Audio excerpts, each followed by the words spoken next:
Nyakwaramogi Ajwang' dakika en 15 tok saa achiel mar okinyi machiegni twak maro mokwongo e chenro mar piny matai nyinga Joyce Oduor. Nyakwaramogi Ajwang' okinyi makawuono wadwa twak otudore kod chal mar Kenya e higa mar 2025. Piny Kenya osebedo yo machalo nade, uchumi marwa osebedo yo machalo nade e higa ni ahinya to gi sani makoro wakwano ndalo to wagoyo riti ne higa mar 2025.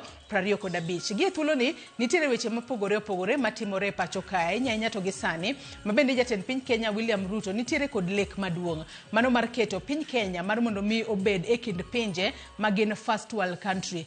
Chieng' wuok tich mano mar jumani waneno ka kuku mano mar 10 migepe ne opuodho aguch omenda ariyo mano mar National Infrastructure Fund kaachiel kod Sovereign Wealth Fund. Agulu mabende nyaka sani nitiere josiasa moko mosebedo ka wuok oko ka koro kwedo agulu makamago. Kata kamano kolos agulu makamago bobedo kokonyo piny Kenya e chopo lek mar Singapore e yo machalo nade, to mano bende bro konyo uchumi marwa e dongruok e yo machalo nade, to jopiny to bro bedo ka winjo nade kapo ni lek mar jatend piny makoro sani osegweng' ng'wech mar bedo kaka pinyno mar Singapore omako mach e yo makare. Twak maket kod Nyakwaramogi Ajwang' okabedo godo kenda kaloni ni bende wabobedo ka wamenyo gigo mosebedo ka timore e paw siasa ahinya to higa ni mar 2025. E thuolo ni antiere kae kod welo ariyo, wendo machielo mano Kennedy Ondiek janon weche mag siasa obobedo ka oriwore kodwa e kinde modhi mbele kod twak marwa. Gisani antiere kae kod FCPA Hesbon Omollo jalony e weche mag uchumi. Oyore FCPA Hesbon Omollo ichio nade? Oyore inya Joyce amoso Nyakwaramogi Ajwang' kamora mora magintie ni misawa. Ageno ni Jehova Nyasaye otelonwa e kinde mag sikuku ma walorogo higani machiegni. Erokamano. Ka wendo na machielo Nyakwaramogi Ajwang' antiere kae kod Kennedy Osano jalony e weche mag omenda. Oyawre Kennedy ichio nade? Oyawre ichio maber mos everybody. Machiegni twak okinyi makona ng'eni mae mari mokwongo mar bire Ramogi. Kata kamano waloro higa machiegni kinde mathoth wacho ni feel at home kae ma wakuodhe wach kaka joka ng'ato. Thank you very much. Nyakwaramogi Ajwang' in bende rwakni machiegni bed thuolo mano mar chwalonwa ote paro penjo mora mora kokale namba mar ote machuok 236000. Facebook ibiro yudowa achiel kachiel Ramogi TV X @Ramogi TV. Kan bende nyalo tudri koda e Facebook page mara ibiro yuda Joyce Oduor, mbui mara mar X ibiro yuda @Joyce Oduor_. Kochako twak maro yanga adwa na chak kod FCPA Hesbon Omollo. Chal mar Kenya higani mano mar 2025 osebedo yo machalo nade ahinya to ka wang'iye e sekta mano mar uchumi.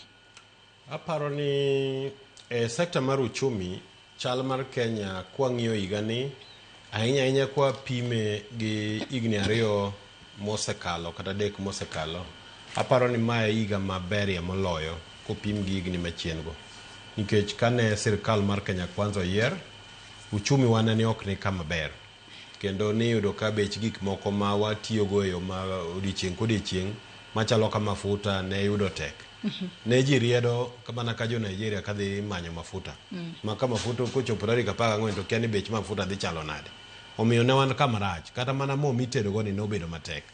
Sirkani ka nodonjo to nodonjo gi paro maliw mane paro ni nyalo bedo maber, kata kamano nokobedo kamano. Dola nodhi oidho mochopo shiling 165. Mano nomiyo uchumi bedo matek ne jopiny.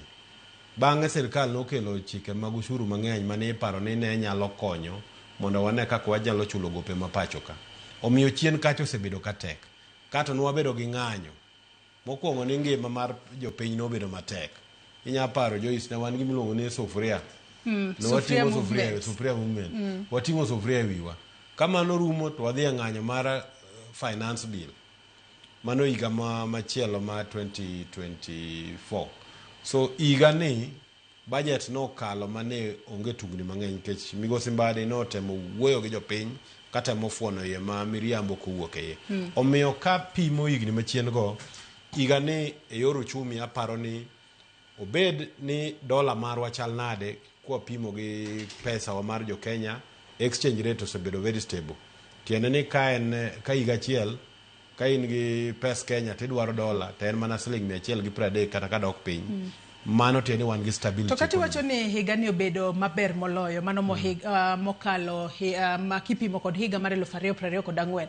Ng'ato nyalo bedo ka penjo ne to bende japiny no winje ofuku mare. Nikech kinde ka kinde kati wacho ni higa ni mano mar 2025 kwang'iyo kata inflation rate marwa. Jatend piny Kenya William Ruto yande loso e nyasi mano mar Jamhuri. Wacho ni ka wapimo kod higa mokalo sani inflation rate marwa kata pek mar ngima beto dok piny. To japiny bende winje nikech japiny to kiwuoyo godo to wacho ni yawa ngima pod oridore. Iwacho no chumi ber to wanto daka winje ofuku mara.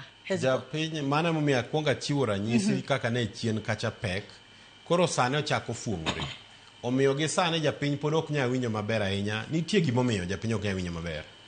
Ahero ga chiwo ranyisi Joyce. Ni sama muoch kayo ng'ama miyo kae odhi e od thieth. To en girem makata onyalo yanyo wuon par gimo ok odwa kata neno bute. To bang'e kosekonyore to obedo mamor kendo gineno ka koro oting'o nyathi to kendo koro go mana erokamano. Omiyo Kenya wan bende kinde ma japiny penjore ni to gik mabeyo madhi nyime gi dak anegi ofuku. Nikech king'iyo ranyisi mar dola machiwono, king'iyo ranyisi mar gigo duto te mawuok piny e lo bed weche mag pur, nitie kaka gisedhi maber. Mak mana uchumi wa osebedo kogorore yo marach. Iyudo ni jogo mawinjo maber mogik, kech wacho ni GDP wa odongo kata mwandu me piny odongo. To thoth mwandu gi odongo e lwet jomage. Gidongo e lwet jogo man gi mwandu machalo kaka weg bengi ema yudo winjo maber. Omiyo uchumi marwa kako bedo ok en moro makonyo japiny cha ahinya, to gimomiyo japiny ok winje moloyo. En ni nitie ushuru moko ne wakelo bende ma bet hinyo japiny. Mokwongo en ni jogo mondik machamo osara ka in. Nitiere atamalo moro michulo pesa ni mibiro chamo ka chieng' retire. Ming'adi masani omedi miluongo ni NSSF. Contribution mari odhi malo. Kidhi e weche mag affordable housing bende ochwal malo. Tieni pesa midongo minyalo tiyogo giko dwe ka dwe odok piny. Ma miyo pesa ni ma in go kaka japiny iwinjo no dok piny. Mar ariyo, nengo gik moko mwang'iewo odiechieng' kodiechieng' ok nyal bedo ni dok chien. Thothne odhi nyime kata ko wach ni inflation oduogo piny. Ok oulo ni bech gigo dok piny. En mana ni kalure gi kaka ne niga mokalo omedore atamalo matin. Ko wach ni 4%. Tiende ni kanyoro ne en siling 100 to kawuono en siling 104. Chien kacha ne en ka en 100 to higa maluwe obedo 110. Koro tiende ni odongore te e rate mamalo. Mana kaka imbe kaka jatich msachi michulo higa mimi higa ni higa manyien onego beno medre matin. So as long as ni mwandu mar Kenya ka medore gimilo ni GDP gi atamalo kata 4.5 ber ka in bende yuto mari kaka japiny obed msara bende nyalo mede kata atamalo 5-6 kaito bende koro pekcha mar ngima cha bedo mok pek ni ahinya kaka japiny. To gimomiyo magi duto timore Kenya ka wasebedo gi gope mang'eny to gope gi ka wachulo gi in gi ane mwachulo gowi. To sama wachulo gowi nango kidhi ng'iewo makati e duka ichame odi ichulo miyo sirikal ushuru. To gima lit ni sirikal kisemiyo mwandu gi to chako kawo atamalo 70 mar pesa michulo ni ochulo gope mano kawo chien kacha. Mae makoro kelo wegi makoro winjo ker lieko ne wadwa dhi e yo ma Singapore wadok e sovereign wealth fund gi adwa ni mak parono gi kanyo mar mondo mi arwaka ne Kennedy Osano bende twak to bende wabedo kwa twak ni gope ma bende losegi nikech nyaka ne chuoga gucho menda mano mar National Infrastructure Fund ka achiel kod Sovereign Wealth Fund osebedo konyayo paro mopogore opogore ahinya kowuok kuom josiasa moko ka nini nyoro bende koro ne penjo ni yes ero koro wachuoga gulu moro mano mar National Infrastructure Fund ang'o momiyo omenda $4 trillion mosekwayo kochakore higa mar 2022 ang'o momiyo pok onyiswa ler ni omenda nitie yo machalo nade to sani koro wachuoga kucho omenda moro mar $1 trillion. Penyo makamano bende wabobedo kwa duoko. Kennedy Osano, makamaka parono gi kanyo. Arwak Kennedy Osano etwa. Kennedy Osano, karwaki etwak okinyi makawuono. Chal mar uchumi e higa mar 2025. In kaka jalony weche mag omenda osebede yo machalo nade. Bende japiny nyalo wacho ni uchumi bet berbere. Awinjo wega kaka joma moko. Apani king'ie maber to ibo yudo ni most of the indicators mar economy obedo maber. For example, king'io exchange rate, kane the government of the day odonjo was around 168, sani and 128. Kenya and piny makao gik moko oko, gimoro amora mwatiyogo ikao oko. Koro ka exchange rate odok chien, mano nyiso ni bei mek jok ma gik ming'iewo odok chien. Kinyalo paro dalo moko machien, ibo yudo ni household goods kaka mo, nyanya, mo mitedogo, skari, ne around 250, 250 kadhi mbele. Sani odok chien. To mondo mi understand, mondo mi feel, or kosi winj yot mar economy, household goods nyaka dog piny. But king'io example manyalo mi en chalo ng'ama otimne surgery, ng'ama ne nitie kata gi tumor, cancer to timne surgery. Okobi winjo nafu sano. Obo wacho ni pod awinjo rem, but kochango ka osegol tumor no to obro winjo maber. Koro from where I sit, economy mar Kenya bro stabilize.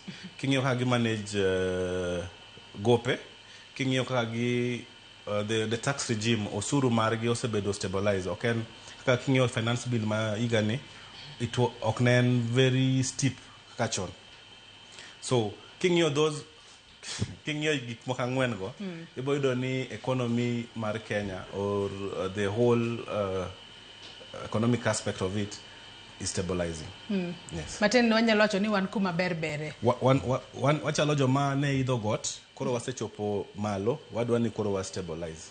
Yeah. The stabilization kanyo bende japiny biro winje makare. Obro winje because ni wawundre sani gima kelo cost mar every gimora more household and mafuta. To mafuta wa import, wacholo gi dollar. Donge. Koro ka dollar wuok 168 to donjo 128. Manso no odok chien gi almost 40 bob. 40 bob donge trickle down effect to the end consumer ma en angi in. Donge. Ang'eyo Hesbon raise issue mar disposable income, pesa madong kose ng'adi ushuru. But king'io ka government osort common goods, for example health, education, and the roads, okay bi koro kan kichuli 100,000, okay bi chaki doge hospital, okay chaki doge school kendo mondo ichul, because government bro chulo ma koro bro ni obedo tax 70%, but pesa modongo ibro tiyo go gige awuon. Yeah. Ilero kanyo makare nyato Hesbon paro mana mang'isi mar mondo mi makanyo. Wang'e ni wuoth mano mar bedo kaka pinyno mano mar Singapore osechakore ayanga, kendo jatend piny Kenya William Ruto nowacho ni wasegweng'wech, kendo kochopo higa manyien to wabo chako neno ka nitiere lokruoge makoni kod kocha mobo bedo kwane. To wang'e ni wuoth mar bedo kaka Singapore oyang ni bo bed ka iloko wechego mano momulo kanyo sekta mar thieth, wantiere kanyo kod sekta mano mar pur kachiel kod bero apeyni magwa. Mwang'eyo ni nitiere apeyni mopogore opogore ma osechak geri kata osechak ket chenro mano mar gero gi mano ko kale tudruok kod sirikal kod kembe mag piny owacho. To penjo maduong' mana penjo ma penji agulu manyien ma koro nochuogi kod kuku mar 10 migepe mano mar National Infrastructure Fund kod Sovereign Wealth Fund. Agulu makamagi ere kaka japiny nyalo bedo kod adiera ni pesa makamagi bo bed kitiyo godo yo makare. Ndini nyoro nowacho ni omenda mosekwa kata mosekao kaka hola chakre higa mar 2020 kod 4 trillion 4. To nyaka sani japiny pod kia ler moramora no omenda go tiyo yo machalo nade. Kata bedo ni wachoko usuru go kinde ka kinde wacho ni chulo godo gope go notigo do kanye kata gope manokao chenro mage mag dongruok minyalo pedh ne japiny niero ma koro inyalo menyo trillion manwakao kor kae nwakete chenro mar dongruok makamae. FCPA. Kamano aparo ni mokwongo waduok penjo mar Ndini Nyoro.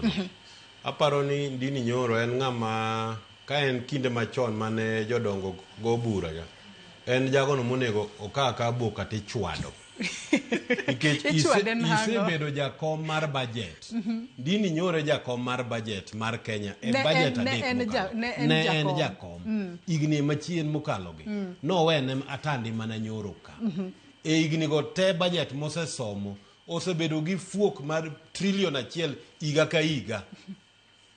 So every budget mosesom kargi ang'wen osebedo gi fuok makalo trillion achiel. Trillion achiel godi ng'wen en trillion adi? Ang'wen. Koro penja ng'o. En uguone mosomo budget mawacho ni ushuru wachoko 2 trillion. Budget 3 trillion. Iga machielo ushuru wachoko 2.5 trillion. Budget 3.5 trillion. Iga machielo budget 4.1 trillion. Ushuru mwachoko 2.9 trillion. Fuok gi donge en gowie midhi kawo mondo mi budget ochopi. Omiyo igni ang'wen mosekalo gi wasebedo gi fuok e budget maromo trillion koro madhi ang'wen. Tiende ni wasebedo ka wadonje hola. Sami somo budget kata in oduor ka in gi msara mar siling 100,000 to sami loso budget mar omenda midwa tiyogo tigo budget mar siling 150,000 bang' higni adek tipenjo ni to gowi mar siling 150 ni oa kanye. Mano gima ndini nyoro penjo. Openjo dwa mar mondo mi ochiwne jopiny ler ni yes gowi wasebedo kwa kawo to osebed kitiyo kode yo machalo nade mar mondo mi jopiny obed ane kod adiera na gucho omenda mano mar NIF makoro sani koro osechuogi mar neno ni oket godo dongruoge mopogore opogore otiyo yo makare maonge mibadhi moro amora. Maybe adog chien matin ke chal ni pok iwinja maber. Sirikal mar Kenya go budget higa ka higa. Budget kigoyo tiwacho ni alieko solo omenda maromo kama. Sirikal owacho ni wadhi choko osuru 2 trillion. To budget mwadwa tiyogo pesa mwadwa tiyogo en 3 trillion. Tiende ni kigo budget no idhi rem ma ok yudo 1 trillion. Nyaka idhi ole. Tiende ni sama nigo budget cha ni wacho ni dhi tiyo gi 3 trillion. Ni dhi tiyo kode ang'o sama isomo budget cha. Dini nyoro sama loso budget cha no wacho ni atamalo 30 dhi tiyo kama modong' tiyo kama. Tiende ni ochalo ng'ama pe wacho ni an budget masesomo higni adek gi na kia ni nasomo gi ni dhi tiyo ang'o. Mani gi kama dok e chien cha. But kopogore gi mano Kenya kae wantiere akere keke ma omenda duto masani wayudo thoth gi dhi e chulo gowi. Wan gi gowi ma trillion mokala par. Nus gowi gi gin pesa mwaolo pacho ka. Pesa gi nyaka chul gi. En pesa mwaolo gi miluongo ni treasury bills gi bonds. Bonds kich kao kuom japiny. Tichula tamalo machopo kata 14 e bond no. Treasury bills en gimoro madhi atamala 8 michulo. Tiende ni e trillion 5 kata 6 ma waolo pacho ka. Atamalo madhi 10 en mana interest mwachulo jomwaolo kuomgi. Go 10% mar kata 5 trillion. En pesa di. En uwuok billion e higa mahao mana 700. Mano mana hola mapacho ka kende. Koka wachako waolo kendo omenda marom kamano kendo oko. Ma oko cha bet wachulo matin. Onyalo bedo an average mar atamala 6. Eurobond wachulo about 8%. Kiriwo gite higa ka higa interest kende ma wachulo kapok ichulo gowi en pesa mahao billion 800. Onge budget line mora mar sirkal ma Kenya machopo billion 800. Kata mana msach jopuonj budget mar education en billion 700. Mae momiyo wan gi peke chulo gowi. Koro kama sirkal ochope wachopo kama koro waolo omenda mondo mi wachul go msara. Koro sirkal neno ni mondo mi wakonyre weche dongruok kwa dhi mbele. Waket gimiluongo ni National Infrastructure Fund gi Sovereign Wealth Fund ma wanyalo kane mwandu wa Sovereign Wealth Fund otenore gi article 201 mar katiba marwa. Ma wacho ni nyaka wapar ni to joma biro Kenya higni manyien gibiro bedo e kit ngima machalo nade. Nyaka wane ni to waloso negi chenro makare. Mar ariyo budget mwaloso sani ok nyal miyowa thuolo mar kelo weche mag chwalo weche mag dongruok madongo machalo mag ndeche madongo machalo nyayo weche stima madwarore pachoka madongo motenore gi projects ma dwaro omenda mang'eny. Omiyo loso gimiluongo ni National Infrastructure Fund kata wakawo pesa moko mane wayudo kuom gik machalo kaka uso atamala 15 mag mwandu ma wan ge Safaricom waketo kanyo kaka seed capital kata waluongo joma moko donjo ka.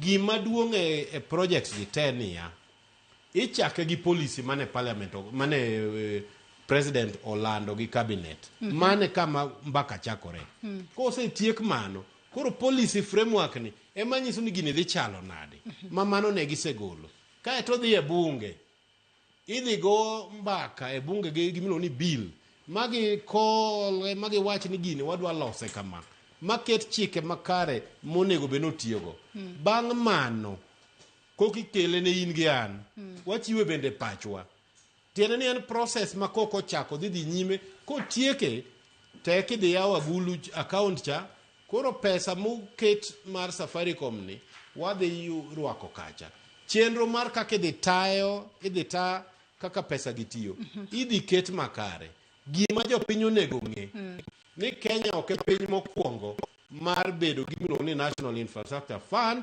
kata gimiluongo ni Sovereign Wealth Fund kata mana Singapore mwalieko bedo go chalo go cha.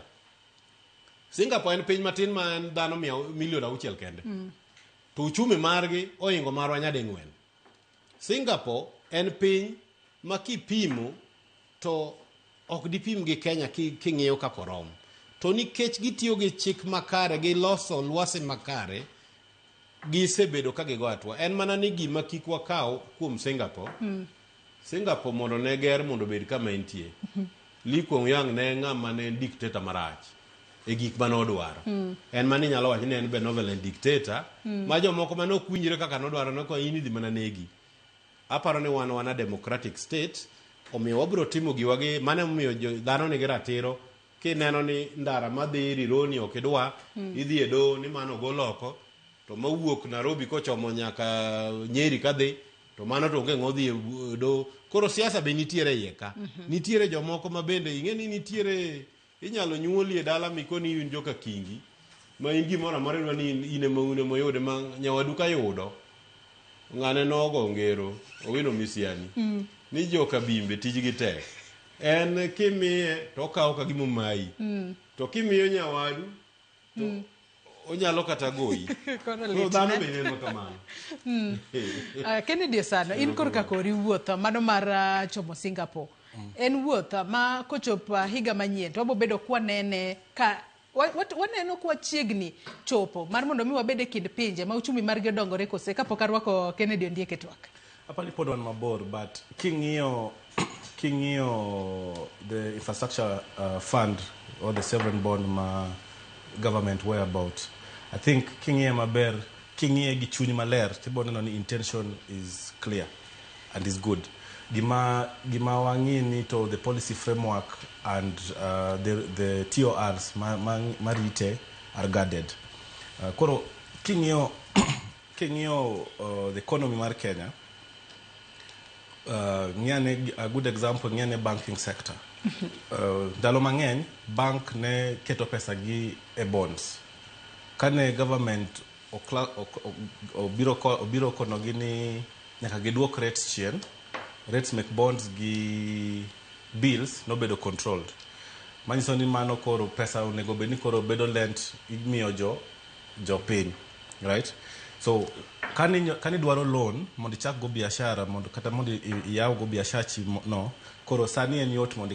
ikaw pesa mondo idhi yaw go biashara kata further go education ni because interest rate mar loans odok chien because of the new framework mar KESOR right but chon can ing'iyo books make bank need only maybe 30% or 50% of their capital or liquidity obedo invested the government bonds sani mano pesa no trickle down to the economy koro kwang'yo the dream mar economy ang'eni every great ngata ma great nyaka to bed gi dream na mai kama bro there it will take time but king'yo factors test ane it is headed towards there no maybe not Singapore maybe next to Singapore We yena mar mondo mi arwa Kennedy Ondiek. Kennedy Ondiek kama chigne twak mar okinyi makawuono kama twak tudore kod chal mar Kenya wasemulo kaka uchumi mano mar higa mar 2025 osebedo nyaka nachaka higa nyaka gisani kendo nyaka nwaloki komenda wantiere komenda manyien. In kurka kori kwanyalo ng'iyo chal mano mar uchumi mar piny Kenya osebedo na to chal mar siasa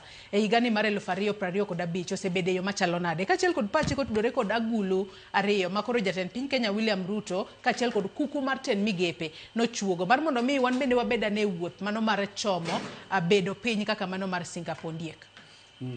Rokamano anya Joyce timo mosedwa beko matin. To wetena gin accountants, gin economists, I'm a politician and a political analyst. Adwa bedo ma open. Ingene gin describe ka gitemo nyiso de ginyalo ng'iyo gimilo ni money trail, paper trail mar pesa mar economy mar Kenya. But anadwa ni jopiny owinji ni to gigi agulu gi gin mage to ere gimomiyo gibed very confident gi president to gi the government ni dwa establish gima will stabilize gima dhi miyo economy mar obedo stable kendo kaka wacho ni en wuoth mar dhi wachal gi jo Singapore. Adwa nyiso gi mokwongo ni Singapore kaka wadwa Hesbon owacho en piny matin kabisa to en piny mo develop ka gionge kata gi natural resources gionge gi much of resources gin mana service country tiende ni gin mana jo gik mag hotel gi gik mag nyalo uso services mopogore opogore to ibiro yudo ni economy mora mora mar piny ka yani gikeni mora mora mar piny mora mora nyalo mana bedo motegno ka wabedo gi gimiluongo ni sovereign wealth fund ka kete gi doluo en agulu noero mar gikeni mar piny tiende ni Kenya kaka wango owinjo beni mondo mi mwandu go ikoma wan godo kaka piny konywa yo magi nyalo nyuolo no omenda mamoko en ni kik wateri atera oko kaka watimo gimiluongo ni export but gibed ni gibe ginyalo bedo reserve moro magi nyalo konywa e multiplying wealth marwa yani nuo medo kendo mwandu mago nikech yudo niya kidhi e Kenya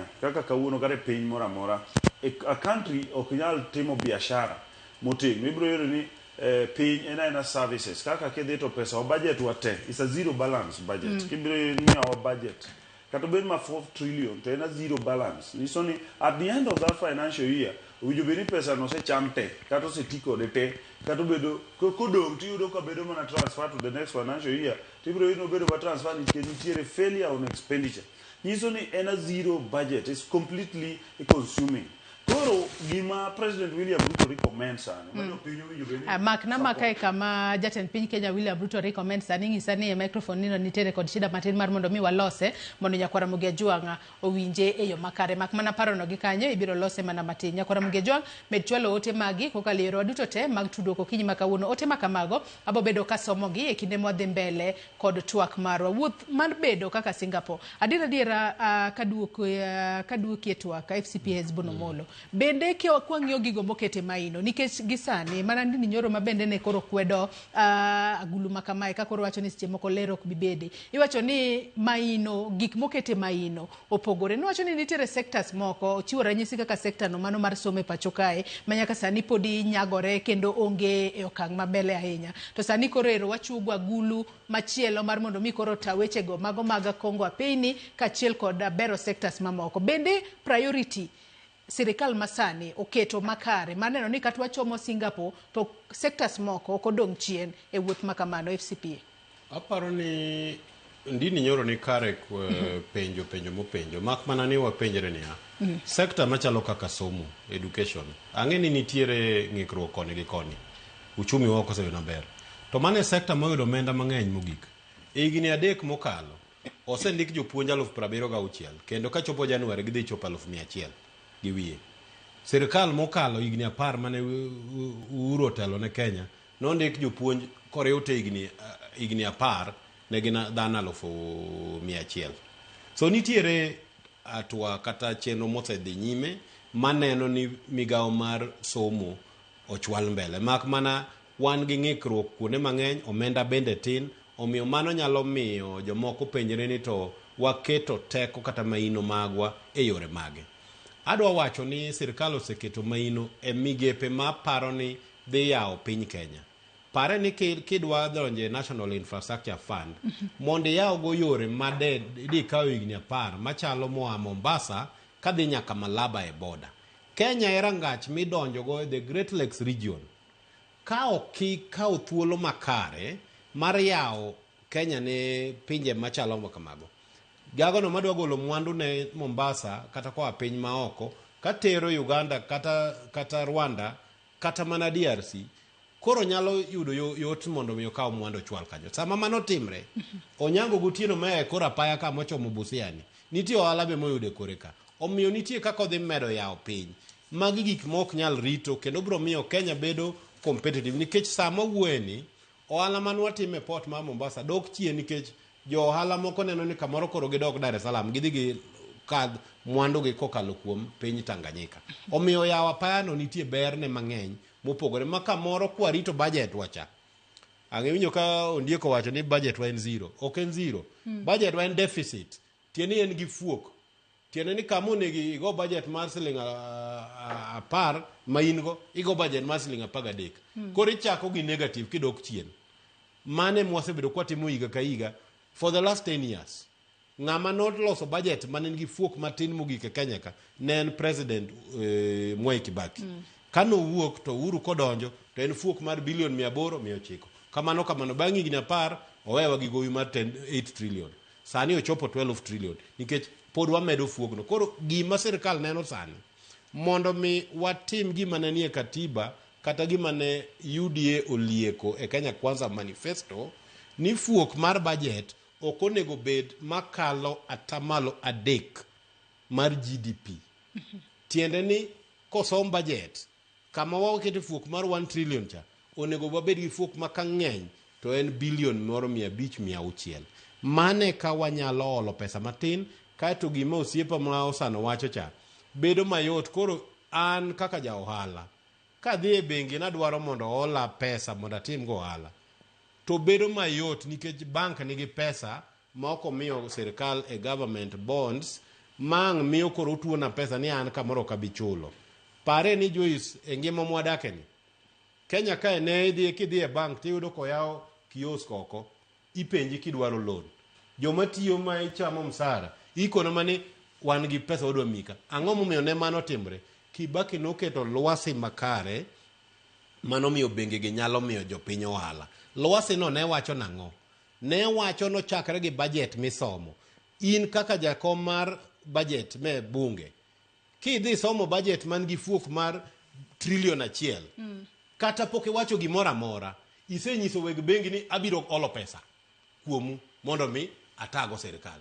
To sami somo budget man gi fuok matin gikoni joge ok bidwaro pesa magi dhi dwaro tin. Nyaka koro wamany yo wadwa tiyo mondo walos pesa. Koro nyaka wamiyo Onyango Gutieno pesa. Mane lwasi ma sirkal ne temo timo. Chien kacha niche kane sirkal olo pesa kuom weg bengi mondo gimilo ni treasury bills michulo bang' dweche 3, bang' dweche 6 kata bang' higa 1. Ne sirkal chulo atamala 16. E sirkal mar William Ruto ni kawuono en atamala 8 in 3 years. Tiene ni kama ne pesa ushuru mari dhi e chulo interest cha koro chako dok piny. To ok ni mano kende gichagi wacho ni kamwa chope ni gino chope duondwa. Ok wanyal yudo pesa kendo ma wanyalo tayo go dongruok madongo.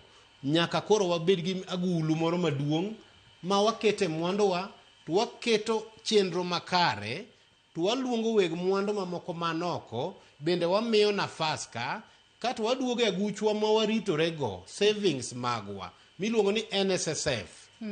NSSF nyaka ne chake higni ma wayudo independence nyaka ne yier William Ruto ne en gi bilion 280 mano osechoko kaka mwandu mag joma tiyo ma retire. Gima mano ne nyiso en niya ni kawuono ki retire e West Tich bang' tiyo higni 30 to pesa ma NSSF midhi go dala ok chop kata milion 1 en 500,000 nikech ni kawo siling 200 kende e pesa ni mikano dwe ka dwe. Koro en pesa ma sami retire cha to kiwuok ni tidhier matamalo 40 ma joma retire to bang' higni 2 magi we tich.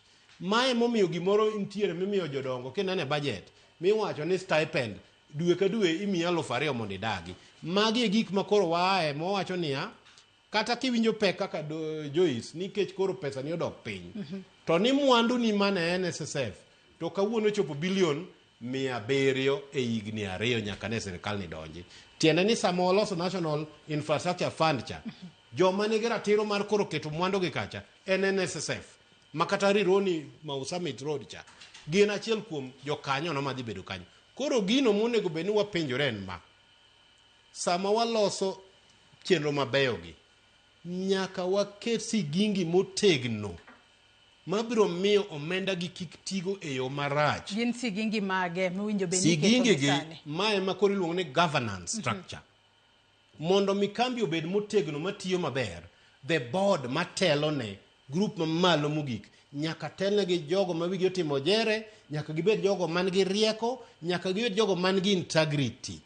Kama koro wadwa penjore e penjo kaluwore gi kaka waseneno kaka parliament seche moko timo kana vetting cha, bende ginyalo yiero jogo makare ma komi nafas mondo ta chenro gi to nyalo tayo chenro gi makare. Mar ariyo, an kaka jalony e weche mag timo nonro ni to omenda tiyo nade, nitiere gimiluongo ni internal controls. Tiende ni iketo rameny kamoro amora. Tiende ni kata kine kambi to iwacho ni dwe ka dwe nyaka los report. Report ni nyaka ng'i, nyaka odhi e bunge kacha manone to auditor general wachango. Ko wacho ni report irach, bika oni atua ranyisi en counties wagi e higni 10 magi mosetagi gi governors gi ni king'iyo report gi tekar gi report mo e ngalo fachiel to ni maler gin mana tamala 2 modongo lil te to joma chiwo report mo lil gi ni pod obeda bede apis. Nitiere gigo matimre kuonde ma wantie kaka private sector, in private sector report ko wuok ni en qualified kata gimono ni disclaimer ino riembi tich kaka MD. Bende wanyalo bedo gi sigingi machalo kamago mawacho ni report mawuok kuom kaka itiyo go omenda e fund mwadhi loso ni ko wuok ni qualified kata wuok ni en disclaimer ni ranyisi ok ginene to krit kata kodi ni dhi kodi e do in jagono magwe tao. Mage gik monego bed ni mbaka makoro wagoyo mondo mi omenda wakiktige yo marach kata mana NSSF. An kaka jalonye gimino ni controls ka neno ka agulu odongo oae bilion 300 ochopo bilion 700 e higni 2 gima kuongo penjora ni to omenda momedre gi donge nyalo bedo machiegni gi jokuoge. Ere kaka dhi ng'iyo ni neno ni jokuoge ok odonje ma ochako paro magidwa tiyo go omenda nikech dhano jakwadh chunye.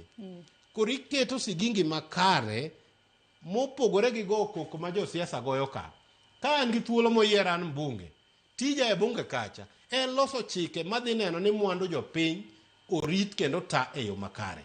To kendo neno ni japiny kata jatelo motiyo gi omenda marach ere kaka nyakaune atua. An ranyisi nitiere Joyce, pare ni nyoro ne president ni Migori to kwano projects ma Migori 46 billion madhi nyime.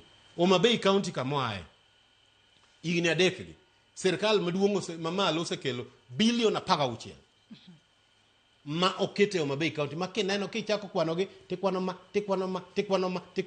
bilion 16 to ni e kinde go county bendo oseyudo bilion 46 te bilion 46 gi kata mana Siaya kata mana Omabei kata mana Migori chik wacho na tamalo 30 odhi e dongruok. Dhi penje ni to bedane kata bilion apar ma utiyo go e weche go mago mag dongruok. Bende control of budget no golo report magi ka nitiere counties moko ma hiko menda manyien ni onge pesa moramora magi setiyo godo e weche go mag dongruok. Mano bende wabo bedo kwa twake adonwa tika TWAK motudore kod wuoth mano ma ochongo Singapore kapok wadhi e yweyo moro madundo. Kennedy Osano, in kor kakori wang'e ni sirikal nitiere kod chenro mopogore maneno ni omenda $5 trillion mabro bedo e agulu makamano mano mar National Infrastructure Fund. Omenda makamano nitiere kod chenro nitiere kaka sirikal bro bedo ka yudo omenda makamano ma pek oko bedo ne japiny. To e chenro ma sirikal nitiere godo ahinya to mano mar uso kembe mago mag sirikal kata keto gi lwet ji giwegi. Be ni paro ni mane yo makare manyalo konyo e neno ni agulu no bedo kod pesa to dongruok bende obedo e piny Kenya ka mar mondo mi wabedane kaka Singapore. Osano. Yeah, king'iyo nitiere in accounting nitiere gimoro iluongo ni la first curve. Ok inyal tax ng'ato motho. Ka en gi dhiang' ok inyal nyiedho dhiang' no motho manya tinebeto enano. Koro I think government manyo weche or ways maginyalo manyo go tax, right? Ntiere some assets as Hesbon said, in private sector, ntiere tugo moko mokinyal keto. Koro ntiere assets kaka KPC or let's say KICC. Mako keta luet private sector, then professionalism will come in and they will pay more tax and they will employ more people.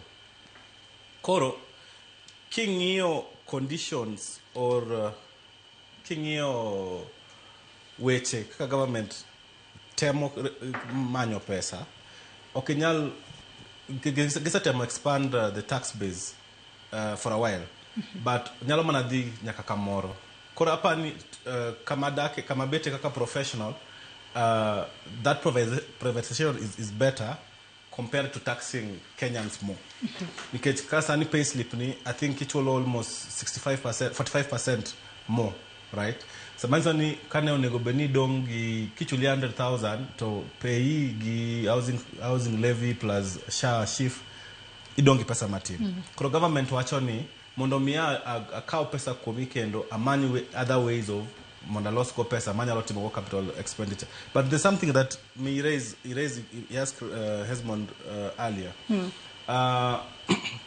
The issue kawa this Singapore is not even the bedogi pesa and accountability, right? Why you don't need a lot of leakages, nobody's taken to court or nobody's ongenga minego kuom tiyogi pesa mar jopiny marach. Koro kawa ananeno ka culture mar accountability chako duogo. Idoni kapo no kitim gimidwa ni team to wapenji or hold you accountable why. Nikech kingio for example the 16 billion you said 46 billion Mauma Bay County. Common goods kada capital expenditure Mauma Bay County. Kido nintie leakage kai ido ni jomanti mogi kai na professional accountant onego beni bedo bad because okitim gimo onego bedi team kai no auditor maybe audit these books to okitim the right thing onego beni bedo bad and banned kabisa moketa kitikendo kwa biro gi culture no then leakages gi misuse of funds biro konyo wa mondo I get more funds to the national basket. Aya adwano ka yuyo moro madundo nyakora mugejang benano ka uchwalo ote magu kokalero aduto te mag tudo kote makamago abobedo kasomogi bangyo mwaka ogisani kikidhi mabor.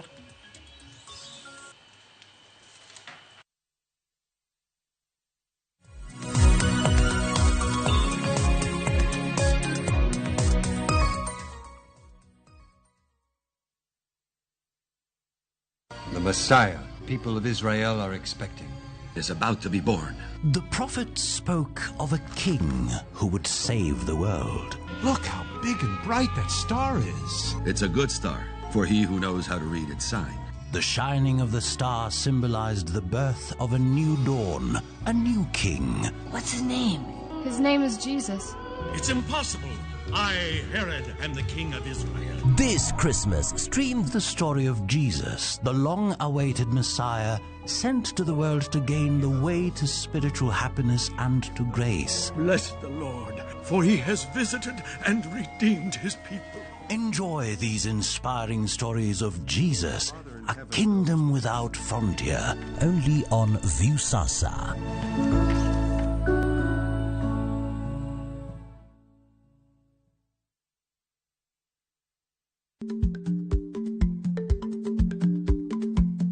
Jarik ni jamuod nyoyo gi goyo.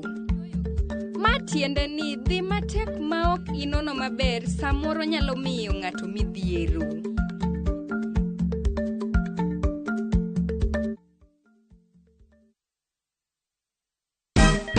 Siku njema huonekana asubuhi. Kabisa Januari amangana gao. Seti him. Chamige. We museo. Kenya nzima tunasema jambo Kenya. Wax Tiki Taka. Twende sana my people. Hapa ndo nyumbani kwa muziki wa Afrika Mashariki na malezi ya vipaji. Sasa tuko tayari ku drive on. Mibibi na mijize. Leteni porojo sasa. Kwa habari za kuaminika, kutoka kila pembe ya nchi. Are you ready? Leo kati ya Ingwe na Gor Serikali. Hapa ndio home. Wawa. Radio Citizen. Radio number 1. Radio number 1.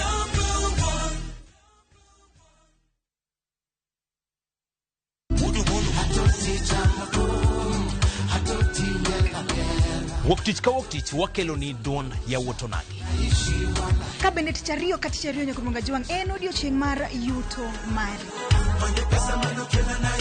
Chieng' tich adek nyakumunga juang en odiochieng' mar mine nyalo kachiel koda weche hera. Awendo kachopo tich ang'wen nyakumunga juang wakelo ni kama nene, yani TBT kod thume mamit mokalo.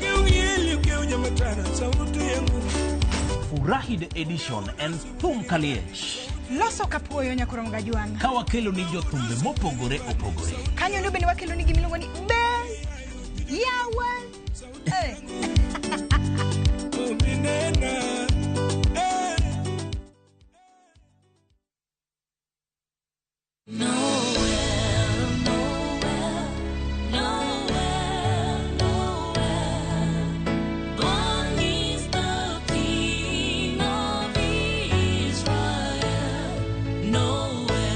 Kupata wimbo huu kama sikiza tuni yako ni rahisi. Bonyeza *811 *401#. Kumbuka, sikiza na Citizen ni nyumbani kwa wasanii wote. Lo, kuese. Egweng'ni, wach landore mapiyo moloyo ote mar pesa. Kendo nyiero en chenro mar oganda. Ni papo wene ng'awa, ni papo. Chief ong'eyo wachno, kata jopeng' ong'eyo. Ka chieng' tich abich ochopo, waduto wachokore. Ok ne baraza, to ne nyarkochia. Nyakochia, gokoko.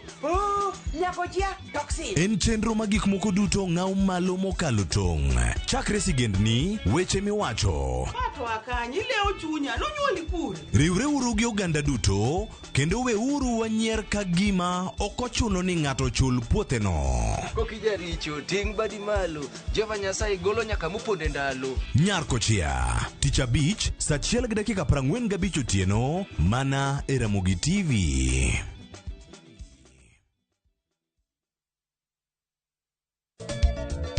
Machiegni Nyakumunga juang' e chenro mar ngoma owake. Wuok tich akelo ni mix bokwe.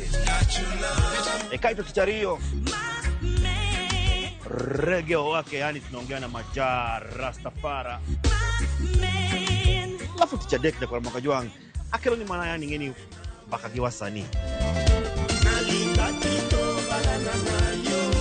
Tich ang'wen is kama nene, yani kitambo zama za kale. Alafu Friday, si unajua tu Friday tunafanya namna hii. Nyakumunga juang' Friday sukuzo wake. Sapar gidaka paga big nyaka sapaga rio kod an PDG Papa Vic, yani ukipenda mzee kijana.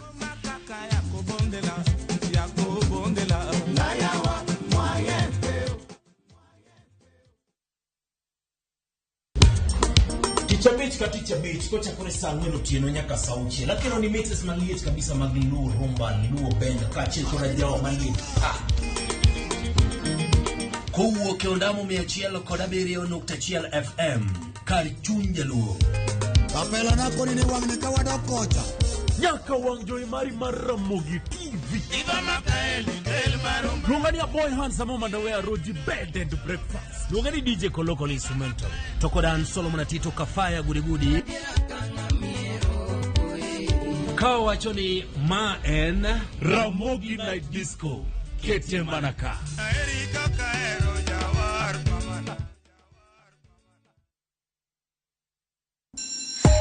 You wanna feel the vibe. Ngeso ka ngeso, wakelo ni gik mamit makelo mor.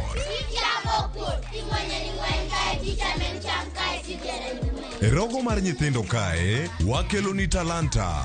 Loso gi lwedo, wapuonji tedo be. Gi moko mamit. Rogo mar nyithindo, ngeso saa 3 mar okinyi, mana e Ramogi TV.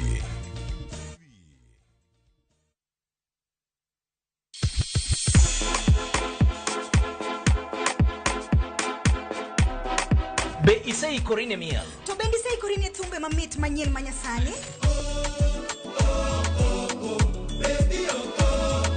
Wakelo ni mixes malit kabisa kod miel manyasani. And of course ngeso kangeso nyakumunga jung sakrisa ngwena nyaka sauchiel. Cheki melanin top imeweza. And of course Hilo bwana Chenro N Tondagmo wewe twende leo tunakunja kitanda.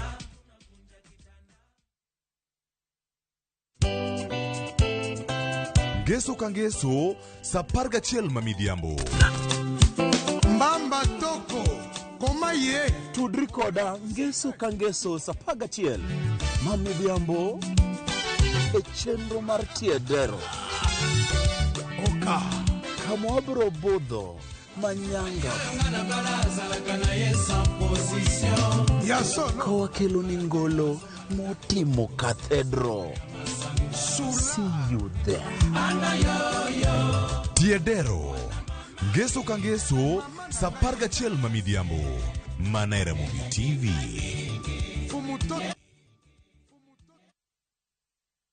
Kitwa kitimbewa Kokalo e chuny nam e tiend puonj koda timbewa. Ma en 111 chenro makelo nung'eyo madier mar joluo. Nitie chik manam machon mondo ne ondhie kaniketo gimomi luongo ni migongo. Wawuotho e alwora mar joluo ka waromo gi ji mopogore opogore. Wafwenyo adiera mabwogo ji. Ndalo be gimoro ne muchari ni bende ne pod onge. Ne onge adier. Iolo ni mana ng'owa kuoye miketie. Kowuok e timbewa nyaka e ngima mapile, e ngima ma ok ong'ere.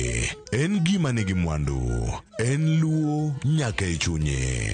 Joluo 111 jokato gin 111 Ngeso kangeso saa 1:45 otieno kod James Rabala. Mana e Ramogi TV.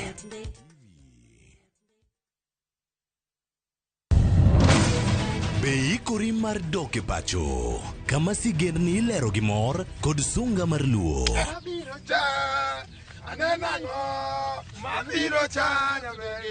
Chakre weche hera mamulo chuny, anyuola, timbe machon, nyaka sigendni madongo mag kit anyuolawa mapakowa. Magi ok gin mana sinema, magi gin sigendni magwa. Ka ok mana chikni emomiyo koro sani wabedo kaka familia kar nyamerwa.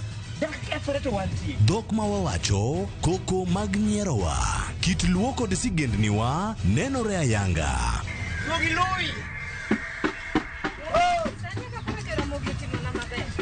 Winam Cinema, Jumapil ka Jumapil, saa 2 kod saa 4 mar otieno. Mana e Ramogi TV.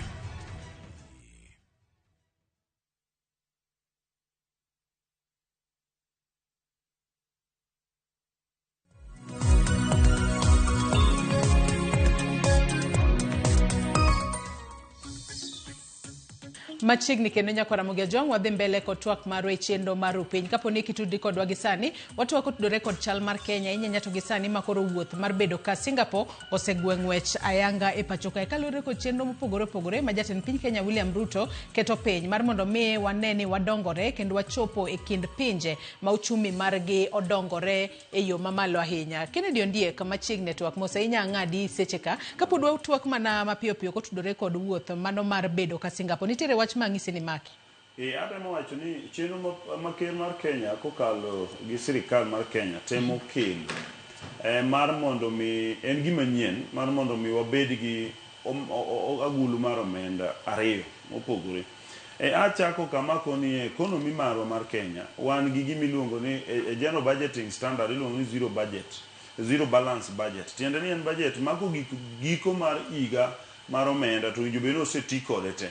But mana kaka Hesbon omedo ni marwa to koro wan gi lit zaidi nikech wadhi nyaka opposite, wadhi nyaka excess, wadhi nyaka egowi, bedo gi miluongo ni deficit. Manyiso ni mondo mi wabed gi that, mondo mi correct that variance man kanyo no, mondo wa correct large gap modong no, nyiso ni nyaka koro wa hold gowi.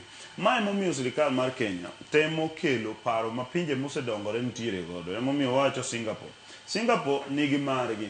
Kendo king'iyo mar Singapore, ginyalo timo ohala e pinje mamoko ma ok mana pinygi kendgi. Koro yudo ni Kenya kata piny moro amora ok nyal timo ohala direct ka onge gi the mechanism mar fund kaka ma ginyalo keto to gitimo go ohala e pinje mamoko mondo gi cushion their budget. Tiende ni giket yot e yorgi mar budget. Nikech ka ok watimo ma to wadhi bedo ni budget wa kako medo dongo nyiso ni nyaka omed mana medo usuru. Yore ma sirikal yudo godo pesa, achiel kuomgi en through ushuru, mamane maduong' mogik. Machielo en yorno mar timo gik miluongo ni bonds. Timo gik miluongo ni gik machalo kaka uso gikeni ma wantiere godo, kata mana gik machalo exports, to gi taxes mathindo thindo miyudo ni wayudo. But ibiro yudo ni ka wamedo economy marwa medo dongore, nikech wadwaro ni mondo wadong gi speed, wadwaro wa improve airports wa, wadwaro ni wa improve highways magwa, wadwaro ni wa improve transport infrastructure magwa. Ok wanyal timo maendi gi merely depending on budget. Nono wadhi bedo ni wan gi gope kendo madongo dongo machulo biro bedo matek. Koro mae ma sirikal sani recommend ni wabed gi capacity kaka China kineno kawuono, the Chinese government invest in Kenya ka through kata building real estates. Gibiro yudo ni gigero real estates gi udi mang'eny kata Great Wall Gardens gere kedhie kocha maka ibiro yudo ni nitie lwet Chinese government, not even Chinese people only, Chinese government. Tiende ni gin gi the fund margi ma ginyalo tiyo godo to invest outside mondo giyud ohala. To wan sani wan pod wan gi economy ma ka watiyo gi pesa to rumo to warito kendo nochok adi emichak ipogo. E kama koro winjo ka owadwa Hesbon temo wacho mar wach counties for example gi national government, maparo ni mano wadhi explain. Ana temo conclude ne jowa ka wacho ni niya, sovereign wealth fund tiende ni mwandu wa gikeni wa mag piny owinjo bed ni wakawo to wakete kamoro maka ng'ato dwaro to wanyalo kata miye mondo mi kik wabed ni wan waholo gowi e bengi. Sama waholo gowi e bengi, mana kaka giwacho, ibiro yudo ni interest rates dhi malo nikech koro demand mar loan no ni malo. Ka sama sirikal dhi kawo loan to jopiny be dhi kawo loan, ibiro yudo ni jabank biro miyo sirikal mokwongo nikech gin sure ni sirikal nigi pesa. Then in mani dwaro loan mondo itim go handi koro ok idhi yudo nikech the government oseholo te.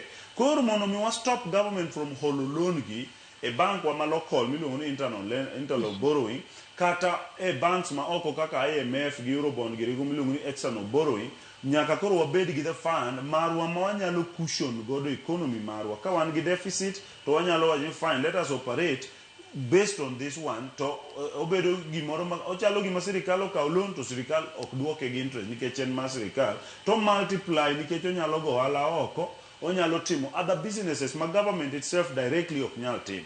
Kibire infrastructure fund en ni rate marwa mar kata importation mar geche Kenya kadhi malo. Ji import geche kabisa. In fact kidhi e port ma Mombasa opong gi geche madonjo. Kiwuok Mombasa ibiro Nairobi biro ka number plates ma KD opong'o ndara. Sama gipong'o ndara no nyiso ni wadwaro need mondo expand our roads mondo mi roads wagi obed ni nyalo sustain jogi. Then traffic mar dhano madwa wuok Nairobi ka dala ka biro Nairobi bing'eny. Nairobi ka emomiyo iyudo ni nitie jam sate Naivasha kamoro amora. Tiende ni yo ma wan godo mawuok Nairobi kadhi kata Kisumu ni oko nobedo design ne volume matin mar geche to gi volume matin mar ji. Sani ji omedore, volume mar geche omedore, ok onya dong ni en single carrier, nyaka koro waket dual carrier. Dual carrier no dwaro billions of money and en gima must be done very fast. Koro nyiso ni mondo mi kik wakop gope nyaka wabed gi our own fund ma sama wan gi surplus mora mora to wa invest kanyo, nikech pesa mora mora ma sirikal ma surplus ko we ma ok oket ne place mikete to bedo utilized mama ne mokelo corruption, kelo mismanagement. Nikech kako wacho ni kiketo pesa medore to nyiso ni jokuoge be nyaka access pesa ni. Koro nyaka waket gimoro ma bro protect our surpluses, nikech Kenya wan gi surpluses at every given time. Nikech wan an economy ma is growing and wan gi GDP and wan gi natural resources mang'eny and wan gi gigo eko mag services mwatimo mang'eny kaka tourism and other things. And mostly gima dwa encourage jowa en ni gimoro amora mokel gi sirikal en opare maber, opare maliw. Nyiso ni jowa be kik waket debate on everything mondo mi jakinyozi lieli okawi muumi muketi king'iyo mbele ene modong' gi wika. Gimo ng'ade wika ini neno mana bang' kiyo. Kisenyise na dwano ng'ada kama ta bang' kiyo. Jo Kenya nomiyo William Ruto a check. Ne ok en open check. Ne gimiye check. Mani number 1, wadwa ni wabedi gi udi mabeyo. Number 2, wadwa ni wabedi gi pi. Number 3, wadwa ni wabedi gi somo. Number 4, wadwa ni wabedi gi gima kama kama. Nyiso ni mondo koro kinyozi ma William Ruto koro loswa, nyaka waling ti, wangini to fund ni, odwa chomo kani. Kanyo to kel shaka. Walando shaka kaka jiwacho ni sha rach. But in the process, iyudo ni sani shano, eno kumba ma joma se register winjo berne. Iwinjo ka nowacho affordable housing ka ochako jogo dwa kawo pesa udwa timo nade William Ruto dwa gero udi uso sani jok manyose chako donjo affordable housing go yudo ni gidak kama ber to kendo odak e bei mayot compared to mamoko mantie. So nyiso ni mondo waweuru jaliedo lieli maber in kisewa nyadwaro pang to bed piny to umi gi nanga ling koro kaka sani wawe William Ruto gimineno ni emokonyo Singapore gimosiko ni wadwa ni wabed kaka South Korea. Di South Korea ibiro yudo ka gin gi sovereign wealth fund, ki this Korea Singapore gin gi sovereign wealth fund, ki di China. By the way, wanyisi katieko kanyo companies miwinjo gedo oko mar China Africa ka nineno ka giwacho ni kia airport timo kama koni mago pesa ma jo China osekano e sovereign wealth fund margi koro ginyalo invest outside the country mondo giyud godo more capital to bet to add on their budget mondo kigin joge gi usuru ma ok rum. Koro biro ni ng'ato jajela China to en ogole obiro bedo supervisor mar ndara. Tiende ni otwe okopur ke okochiemo jela kaka jojendwa ma Kenya ka chiemo to ok ti malongo manyalo konyo chung. Koro jojela ma China nikech wan companies ma China oseketo through their fund ni gibiro gitiyo Kenya ka ni wan to jojela tiyo ku wan to jojendwa odak e jela. Mae gima koro economy marwa safa nikech wan so much consuming than producing. Ka wanyalo produce more through investment in other countries. Kaka other countries we are investing in our country, people they develop our fund.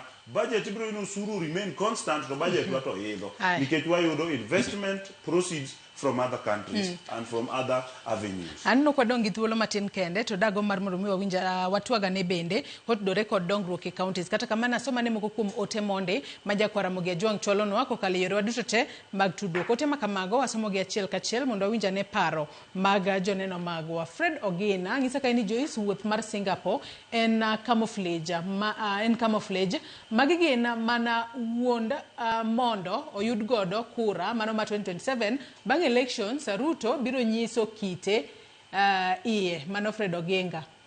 Aya Steve Alan Odhiambo ngisa kaino yaore Joyce ma Steve Alan Odhiambo mawuok Mbeta ngisa kaini mos na FCPA Hesbon Omollo kod welo mamoko amora kaka jalony mar uchumi Hesbon Omollo lero weche mag wuotha mar bedo Singapore. Penjna ni our national dollar reserve chalo nade. Mar ariyo sani donge short rain season ok dhi timo maber nikech koth tin. Oro be odwa bedo mang'eny. En plan mane ma sirikal chano timo mondo o mitigate godo erokamano. Mano Steve Alan Odhiambo mago mana moko kuom ote manyako Ramogi Ajwang Chwalonwa med chwalo ote makamago abo bedo ka waduoko gi FCPA penjo moko penj kanyo mana mapiyo piyo kapok wadhi e twak machielo. Aparo ni dollar reserves wan go mahao US dollar 12 billion tiende ni import cover mwandu mwanyalo dwaro kwa dwa golo gik moko kwa kelo pacho wanyalo umo dweche 5 motegno tiende ni mane momiyo pesa mar Kenya kopim gi dola obedo ka stable gimomiyo pesa no nyalo bedo ni obedo gi ng'ikruok kata otegno en ni sama idwa golo mwandu ni oko ranyisi en kidwa ng'iewo gari nyaka idhi ikaw pesa ni main go Kenya ka ilok dola e kioro oko sama onge reserves tiene ni kidhi manyo dola tiyudo ka ji mang'eny dware koro nyaka iti gi pesa mar Kenya mang'eny mane kaka exchange rate bedo sama wan gi reserve mang'eny kaka wan go manyalo cover dweche 5-6 to koro obedo mayot mane momiyo uchumi osebedo ma stable. But aparo ni gima bende jowinjo onego ng'e andamor ni aparo ni wadwa Keno Mule but aparo ni ber kwa lere ka jolony nitiere gimiluongo ni cash basis accounting. Tiene ni king'iewo mtoka to irekode e bugegi mana kaka di rekod king'iewo okombe kata chai mitiyo go ka.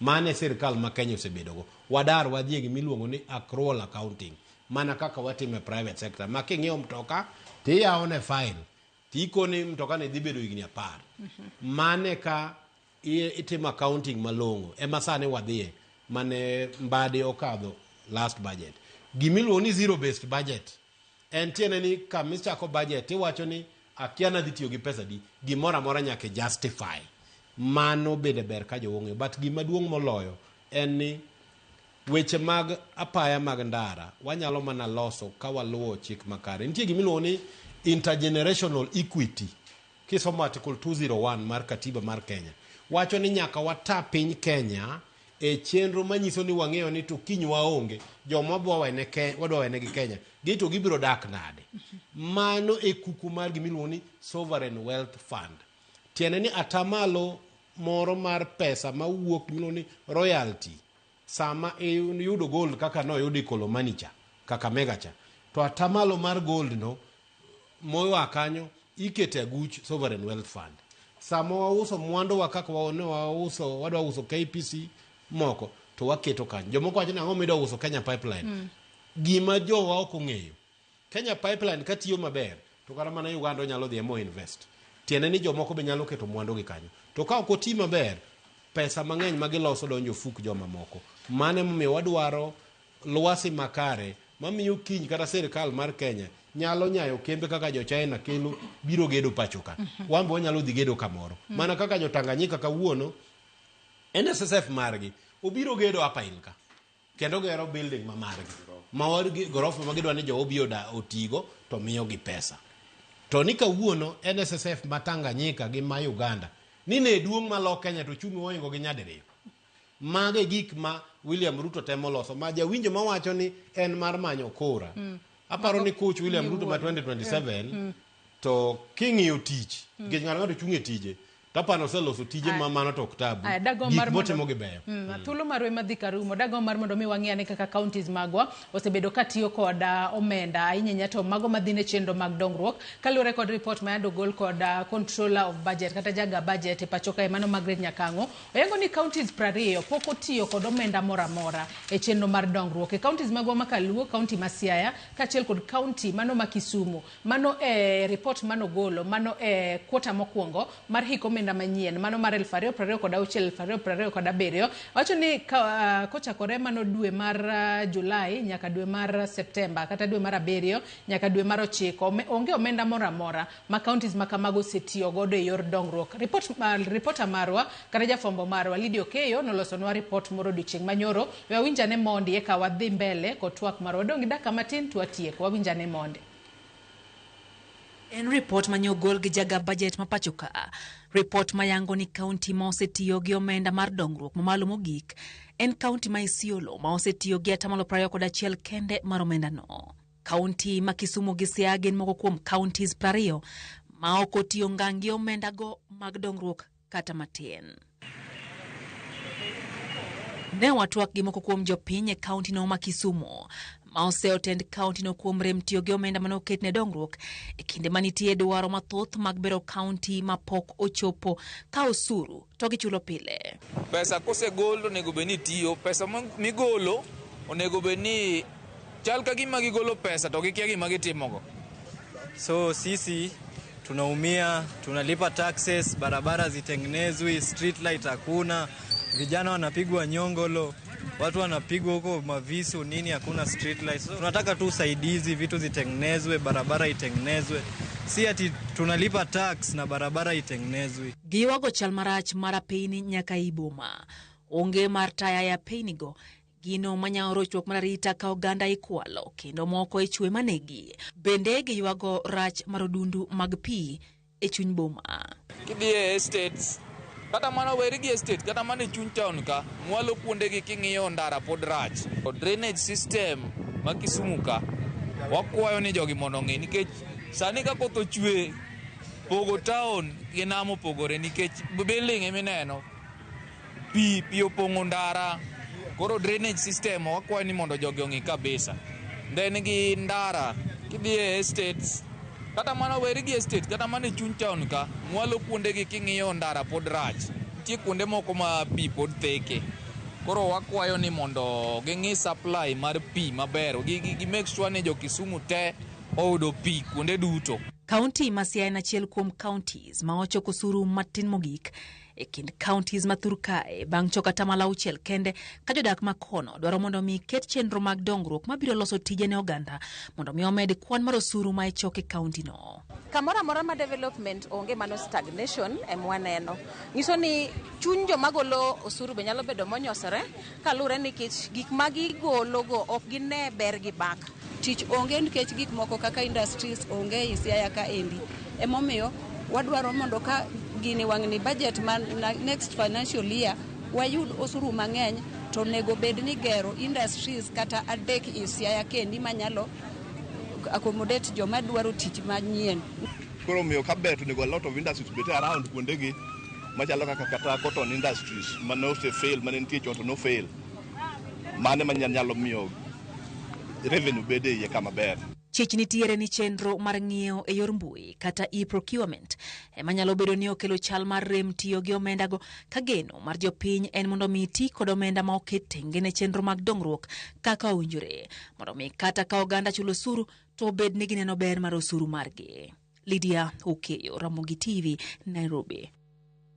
Kaluwore kod report makamano, omenda manoket tenge ne budget en bilion 218 kata kamano bilion 3.69 kende manoti godo e yore mag dongruok. Ka counties tiyo kod omenda mathoth e yorno mano mar recurrent expenditure bilion 51 ka bilion 43.7 itiyo godo e gino miluongo kanyo kod dhongere ni personal emoluments. Ang'o matimore ahinya nyato e dweche 3 mokwongo mano mar hik omenda manyien. Adwa nachak kodi Kennedy Ondiek mana mapiyo piyo kalore ni mae twak mwa koro waloro godo twak okinyi makawuono. Ang'o matimore e counties magwa?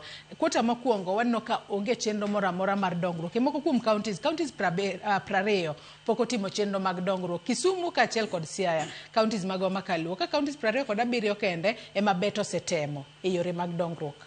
Aparo ni wang'iyane critically ka wadwa wuoyo about counties wa nikech ing'eyo number 1 iwinjo ka jogo wuoyo about revenue magichoko.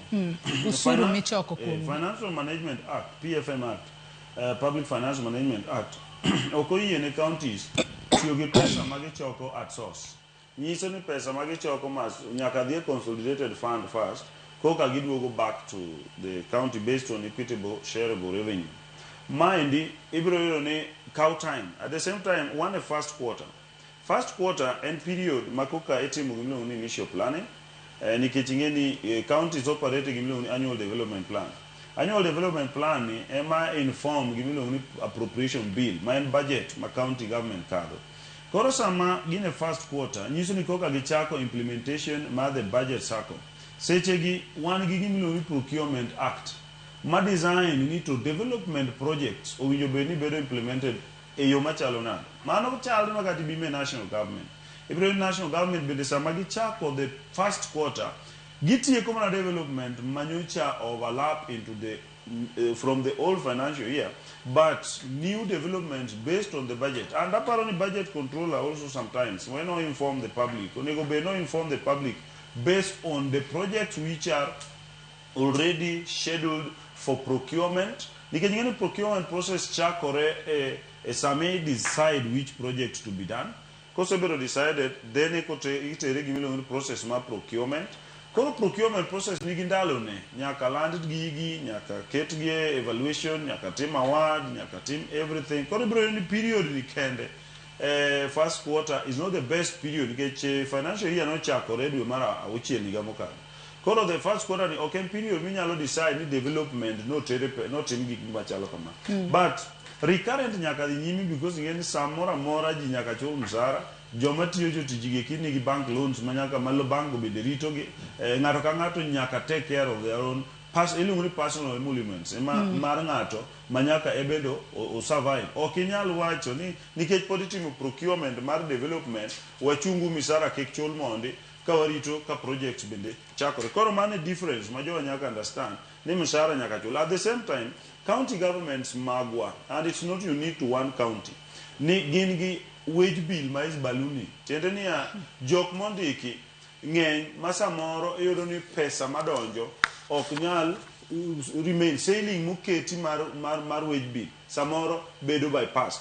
Ma mano to en mistake ma samoro is historical mistakes And ibro yuni samoro, some of these employees bende negin transitional authority employees. Moko are earning. Ibro yura situation ma is very funny samoro in a county government. Ma samoro kata in governor, you may not sustain. Ni a driver, nitie ma an. Ibro yuni driver mara director. And samoro ma ingo the director himself. And it's not a unique situation. And many counties suffer the same problem. So regularization mar personal emoluments mabro duaro standardization. But this standardization does not mean you must lose jobs. Apart from the fact in every county there is some aspect of goes to workers, but the main thing in development, first quarter, and the budget controller must be honest to themselves, ni first quarter or kende quarter, menyalo determine ni development not makama. Tango momiyo counties prario pokotimo develop prario koda biriyo to setimo development. No, okowani gi setimo development. Ni setiyo gi pesa ma development. Yeah, tiyo gi pesa ma development to gi timo development are two different things. Wach ni mogiki ni swani tuolo marwa dumo ndio. Yeah, donge budget kolosi tiketo ni mind mari current. To mind ma development. So Ibro in map development, Okinyal utilize pesa development when there is no development already done. Okinyal pay the project has not been done. But Ibro in counties, maybe they are in the process of implementing a project. Once a project is implemented to a particular percentage, Ekinyalo chulo. While recurrent, you cannot wait and it must be paid consistently. Koro Karakoa duaro disparage our counties. So Samoro beda honest to them. Ramogi Kenya, as economy marwa grows, nyakawa address the fact ni one needs mag infrastructural development, one needs mag Article 43. Mano socio-economic rights, madwaro clean water, dwaro health, dwaro different things. To magi ki dwaro gimilo infrastructure, health bro dwaro infrastructure, schools bro dwaro infrastructure. Mind we must support the president. A period ni makoro dwaro develop a base, a fund base, is going to facilitate our capacity kaka country to develop this infrastructure without digging deep into the pay slips magiji. And my mommy, I'm looking forward, all Kenyans should give time to the president Mondomi or invest in the infrastructure development fund. Waneka kodi bedoga board, Manshua is going to run it properly.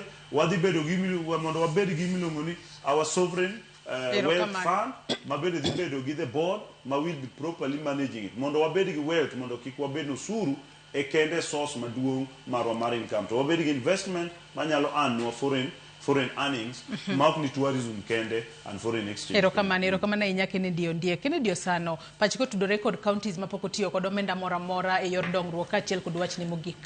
I think wach maduong e county is just the wage bill. The current expenditure is higher, but koro king'iyo other technicalities kaka e-procurement.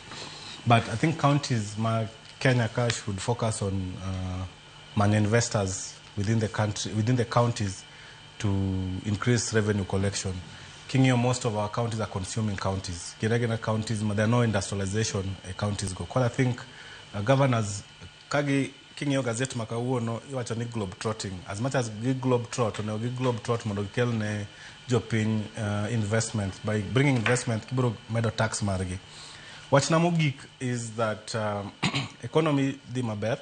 I think government temo manyo foreign direct investments. King'iyo diaspora remittance mawuok oko, joma tiyo oko maoro pesa Kenya ka no increase by around 12 to 15%. Mano support the currency ma Kenya ka, and it means the cost of household goods be brought up. So I think mine is wami government time. I mean, the election is 2027. We reduce politics. We focus on things which are important, which is the economy and the well-being of our people. Erokamana inya Kennedy Osano. FCPA Hesbon Omollo pachiko tudore kod dongruok e counties mapokotiyo kod omenda e yor dongruok kaachiel kod wach ni mogik. Aparo ni mokwongo en adieri report ma control of budget ogolo. Ok nyal bedo ni yot mwawacho ni watiyo gi pesa recurrent to mar development to pek wane gi pek. Ni pesa wuok to ni wachako mana gi recurrent, mwachulo osara, usuru, gino msajo tich, to mag dongruok ni mago to wabro chano bang'e. Oyo.